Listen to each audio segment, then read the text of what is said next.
Varicose veins కి సరైన చికిత్స కోసం సంప్రదించండి ఎవిస్ హాస్పిటల్. నమస్తే రమ్మగారు. నమస్తే జయ.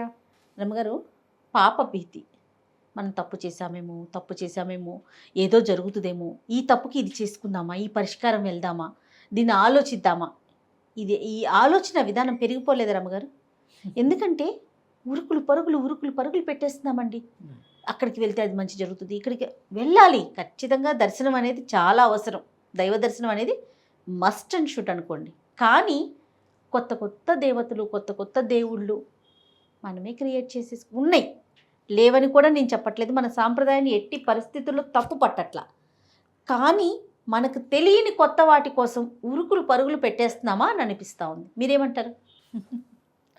జనాలకి జీవంతో పాటే భయం ఉంటుంది జయ.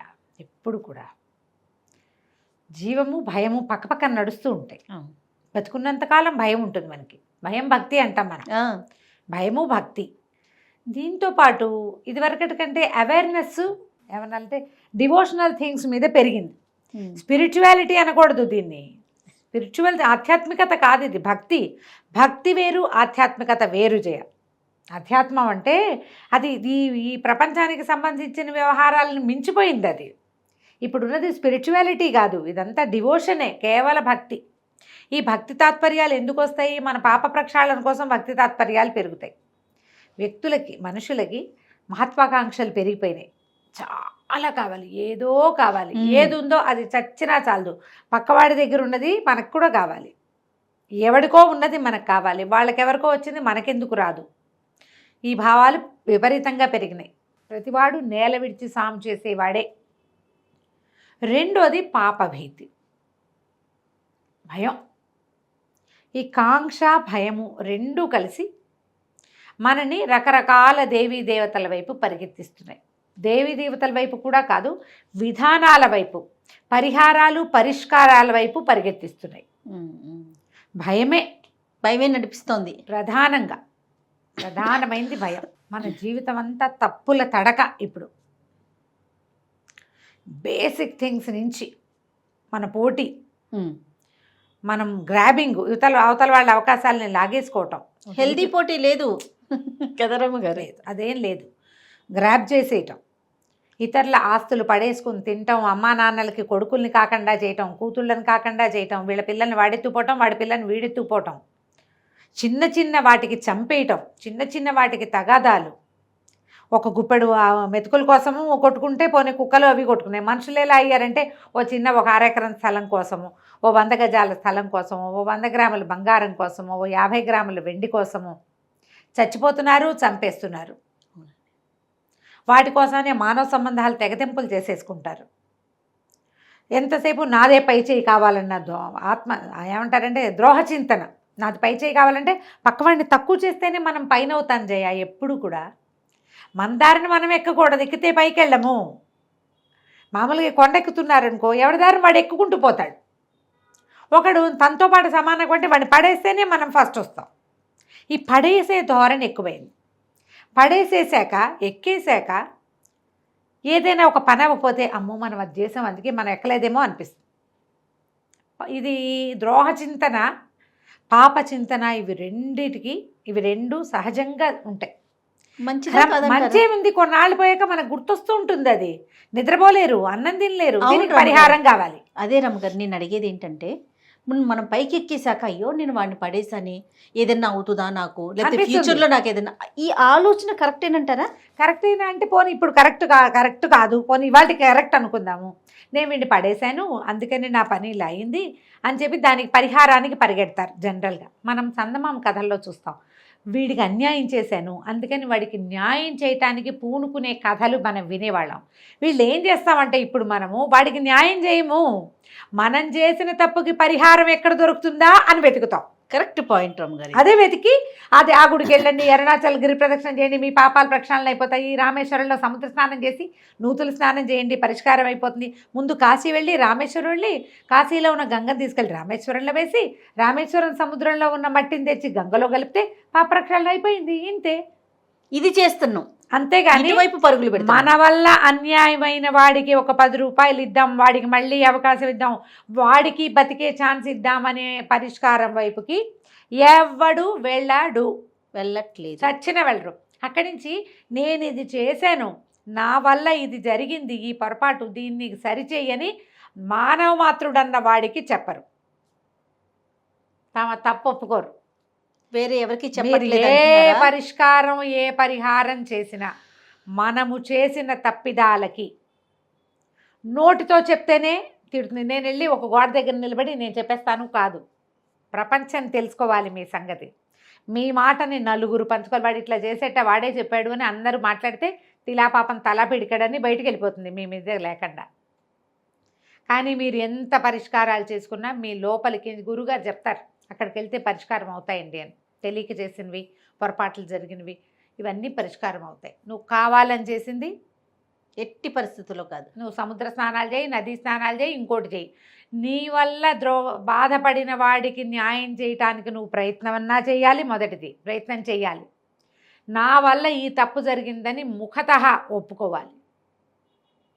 ఇవి రెండూ చేయకుండా మనం ఎవరెవరెవరెవరు ఏమేం చెప్తున్నారు, పాపరక్షాలకి ఏం చెప్తున్నారు, మనకి తెలియని దోషాలు ఉంటాయి, పితృదోషాలు, స్త్రీ దోషాలు, మన ముందు తరాలలో జరిగింది, మన వల్ల జరిగినవి కాదు, ముందు తరాలు, వాటికి ప్రక్షాళన అవకాశం ఉంటుందమ్మా. ఉన్నది, లేదని కాదు. వాటికి పరిష్కారం నువ్వు చేసిన తప్పులకి ఏముండదు. ముందు తరాల వాళ్ళకి మనం ఏదన్నా సార్ట్అవుట్ చేయాలి. వాళ్ళ వల్ల జరిగినవి వాళ్ళది మనం క్యారీ చేసుకున్నాం కాబట్టి ఇవి జరుగుతాయి. ఇప్పుడు ఏమైందంటే మనకి ఈ అమ్మవారిని సేవించుకోండి, అయ్యవారిని సేవించుకోండి, ఆ తీర్థానికి వెళ్ళండి, క్షేత్రానికి వెళ్ళండి, 108 సార్లు అదేదైనా పారాయణ చేయండి, ఇవన్నీ మనకు ప్లస్లే. ఇందులో ఏది మైనస్ కాదు, అవన్నీ మనకు ప్లస్లే. కానీ మనం ఏ పాయింట్ కోసం చేస్తున్నామో అది మాత్రం అవ్వదు. అది ఆ వ్యక్తికే చెయ్యాలి, ఆ మనిషికే చెయ్యాలి. అంతేనండి. నువ్వు చేసింది స్థలాలు, ఇతరుల స్థలాలు కొట్టేస్తావు. నువ్వు ఒక పేద బ్రాహ్మడి కూతురికి పెళ్లి చేస్తే పేద బ్రాహ్మడి కూతురికి పెళ్లి చేసిన ఫలితం నీకు లభిస్తుంది ఖచ్చితంగా. కానీ నువ్వు కొట్టేసిన పాప ఉంది చూడు, నీ తరాల వెంబడి తింటారు దాన్ని. నువ్వు ఒకరి దగ్గర కొట్టేసావు, వాడు ఏడ్చి మొత్తుకుని దుంపనాశనం అయిపోయాడు, అయిపోయింది వాడి జీవితం. నువ్వు ఇప్పుడు తింటావు ఈ సొమ్ముని మీ మనవాళ్ళు మునిమనవాళ్ళకి దాటా కదా 30 తరాల వాళ్ళు తినేది సంపాదిస్తున్నారు ఇప్పుడు జనాలు. ఏదో 2 తరాలు కాదు, మన అబ్బాయికి మన మనవడికి కాదు, 30 తరాల పాటు కూర్చుని తిన్నా తరగని ఆస్తి సంపాదిస్తున్న వాళ్ళందరూ ఈ 30 తరాల వాళ్ళు అందరూ కూడా చచ్చిపోయిన వాడి శాపనార్థాలు అనుభవించి తీరాలి. అది పోగొట్టుకోలేం. చనిపోయినా ఏదైనా సరే మీ పోగొట్టుకోవడానికి తీర్థాలని, పుణ్యాలని, పుష్కరాలని ప్రతి నెల అరుణాచలం వెళ్ళిపోయి ప్రతి నెల గిరి ప్రదక్షిణ చేస్తే మనం అందరం చేరి అరుణాచల క్షేత్రాన్ని సర్వనాశనం చేస్తున్నాం తప్ప అంతకంటే ఏం అవ్వదు. గిరి ప్రదక్షిణ చేసిన ఫలితం లభిస్తుందమ్మా తప్పకుండా. దీనికి అది మాత్రం క్యారీ ఫార్వర్డ్ కాదు, అంతేనండి. కాంపెన్సేట్ అవ్వదు, ఇది అవుతుంది. మీరు బోళ్ళంతమంది చేరతారు, ప్రతి నెల వెళ్ళే వాళ్ళు ఉన్నారమ్మా. ప్రతి నెల మనం చెప్పుకుంటాము జయ, ప్రతి నెల పంచారామాలు చూసే వాళ్ళు ఉన్నారు, నాకు తెలిసిన వాళ్ళే ఉన్నారు. పంచారామాలు ప్రతి నెల వెళ్తారు ఒక ఫ్యామిలీ, మన పరిచయస్తులే. ప్రతి నెల తిరుమల వెళ్ళే వాళ్ళు ఉన్నారు, మా కజిన్స్లో బోల్డ్ మంది. తిరుమల వెళ్ళేవారు నాకు కూడా తెలుసు కదా. ప్రతి నెల బెజవాడ కనకదుర్గమ్మని చూసొస్తారు. ప్రతి నెల అరుణాచలం వెళ్ళేవాళ్ళు నా క్లోజ్ ఫ్రెండ్సే బోళ్ళంతమంది ఉన్నారు జయ. నేనేమంటానంటే ఒకసారి 2 సార్లు మాట్లాడినప్పుడు నేను చెప్పాను, దర్శనానికి వెళ్ళండి, మీరందరూ గిరి ప్రదక్షిణానికి వెళ్తే ఒక్కసారి కూడా చెయ్యని నాలాంటి వాళ్ళ పరిస్థితి ఏంటి? మేము మీ అందరితో పడి తిరగాలి కదా. కొన్నిసార్లు చేసాం, ఒక 5 సార్లు అని పెట్టుకోండి, 5 సార్లు అయిపోయాక దండం పెట్టండి, స్వామిని దర్శించుకుని వచ్చేయచ్చు కదా. మీరు ఎన్నిసార్లు గిరి ప్రదక్షిణ చేసినా అంతేగా, ఒక్కసారి చేస్తే చాలు అని చెప్పినప్పుడు మీరు ప్రతి నెల ఎందుకు వెళ్తారు అంటే ఒక సమాధానం పడిందా రమ్మగారు? ఒక్కసారి గిరి ప్రదక్షిణ ఒక్కసారి మా చెప్పింది, జీవితంలో ఒకసారైనా చెయ్యండి అని చెప్పారు. ప్రతి నెల కాదు, ఎంతమంది వెళ్తున్నారు జయ, బస్సులు వేసుకెళ్ళిపోతారు హైదరాబాద్ నుంచి కూడా. వెళ్ళిన వాళ్ళే కిసలాట. నేను పౌర్ణమి రోజు చెప్పద్దు, 3 సార్లు బయలుదేరాను జయ, నేను 3 సార్లు మానేసా, కుదరలేదు. ఇప్పుడు ఆ గిరి ప్రదర్శన చేయకపోతే ఏమైంది, ఆ జనాల్లో అలాంటి మాటలు కూడా వింటున్నాను నేను మా ఇంట్లో. అయితే ఎందుకు అంత పిచ్చెక్కినట్టు జనం. పౌర్ణమి నాడైతే అసలు తోసుకుంటూ తీసుకెళ్ళిపోవటమే. మన చిలుకూరు బాలాజీ టెంపుల్ మనం చేస్తాం చూడు, ప్రదక్షిణాలు చేస్తే తోసుకుంటూ వెళ్ళిపోతాం, మనమే నడవక్కర్ల, వాళ్ళే పట్టుకెళ్ళిపోతారు. మనం అలాగే ఉంది ఇప్పుడు జనాలకి. ఇప్పుడు ఏంటంటే ఇందులో ఒకటి పాప ప్రక్షాళన అదనే కాదు జయ, ఇప్పుడు రవాణా సౌకర్యాలు బాగా పెరిగినాయి, సెలవు వస్తే ఎక్కడికైనా వెళ్ళాలన్న భావాలు పెరిగినాయి, ఆటోమేటిక్గా నాలెడ్జ్ కూడా బాగా పెరిగిపోయింది రమ్మగారు. నాలెడ్జ్ పెరిగింది. ఎందుకంటే ఏది ఆన్ చేసిన ఫోన్ పట్టుకుంటే చాలు, ఎవరో ఒక గురుగారో మాతాజీగా అందులో మనం కూడా ఉన్నాం. అని కొట్టగానే దానికి అరుణాచలం అరుణాచలం. సంబంధించి 100, తిరుపతి అని కొట్టగానే దాని గురించి ఒక 100, చూసేయాలని ఒక ఉద్వేగం. ఎన్నిసార్లు చూసినా అదేనని అనిపించదు. కొన్ని ఒకప్పుడు మనకి తిరుమల లాగానే ఇది కూడా తిరుమల లాగానే. రమ్మగారు, తిరుమల తిరుపతికి అట్లా ఉందా రమ్మగారు? ఇట్లా ఎన్నిసార్లు వెళ్ళాలి అట్లానే ఉంది? అలా లెక్కేం లేదు జయ. ఇప్పుడు అరుణాచలానికి జీవితంలో ఒక్కసారి అని చెప్పారు కదా. ఎందుకంటే అమ్మా ఇప్పుడు అరుణగిరి ఎక్కడుంది? తమిళనాడుకి మనకు సంబంధించింది కాదు, తమిళనాడు క్షేత్రంలో ఉంది. ఇది వరకటి కాలంలో కాశీ కూడా, కాశీ అంటూ మరణానికి చచ్చిపోయే ముందు వెళ్ళేవాళ్ళమ్మా. అప్పుడు ట్రాన్స్పోర్టేషన్ లేదు, ప్రయాణం దుష్కరమైనది, ఆ ప్రాంతాల్లో తిండి తిప్పలు దొరకవు, అక్కడ దొరికే తిండి వీళ్ళు తినలేరు, చాలా నడవాలి, సౌకర్యం లేదు, అందుకని అలా చెప్పబడింది. ఇప్పుడు తిరుమల కూడా నీకు గుర్తులేదా జయ? మన చిన్నప్పుడు ఇలా వెళ్ళామా మనం? అస్సలు లేదు రమ్మగారు. లేదు, ఒక 5, 6, 8, 10 సంవత్సరాలకు ఒకటి, అవును 10 ఏళ్లకు ఒక్కసారి. అంటే అసలు ఇప్పుడు మధుర వెళ్తున్నారమ్మా, బృందావన మధుర ఏటా వెళ్ళే ఫ్రెండ్స్ ఉన్నారు మనకి నిజంగా.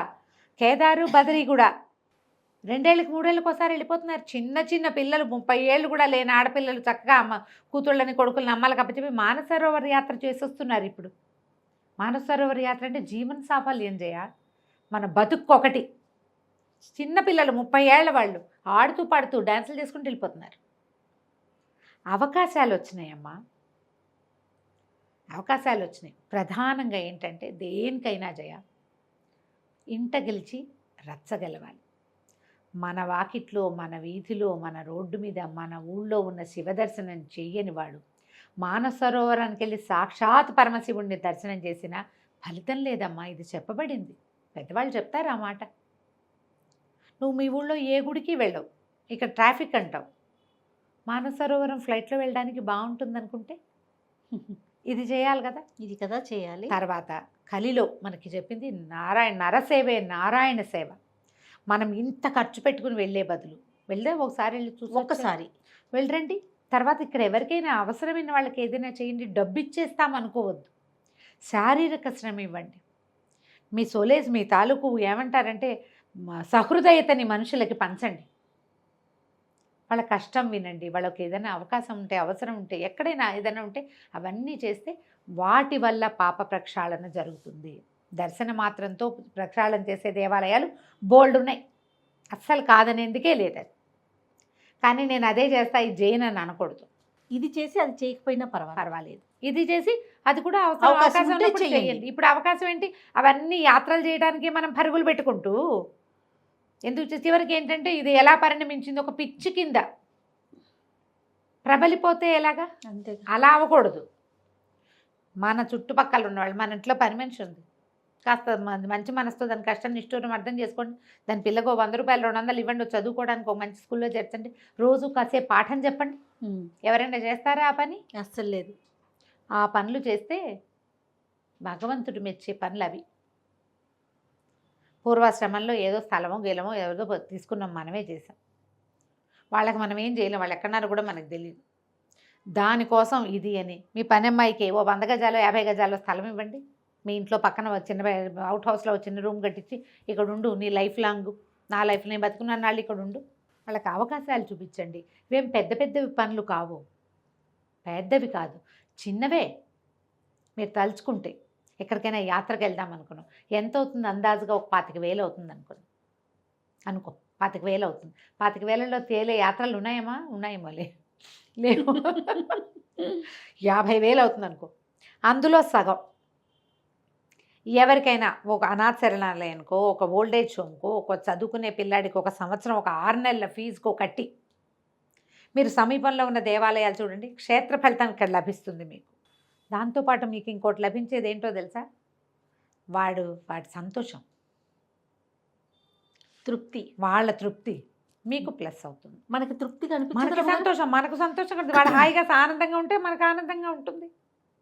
మనకు కూడా భక్తితోటి వెళ్ళచ్చు, భయంతో వెళ్ళొద్దు. భయం దేనివల్ల పుట్టిందో ఆ సమస్యని దాన్ని అక్కడ రిపేర్ చేయడానికి ప్రయత్నం చేయాలి ఎవరైనా సరే. మనకి ఇంకొకటి ఉంది, దీంతో భయం భక్తులే కాకుండా ఏదైనా సమస్య వచ్చినప్పుడు స్వామి వచ్చి నిన్ను కొలుచుకుంటాను నాయన ఈ సమస్య తీర్చు అని అడుగుతాం. అలా వెళ్ళే వాళ్ళు ఉంటారు 50%.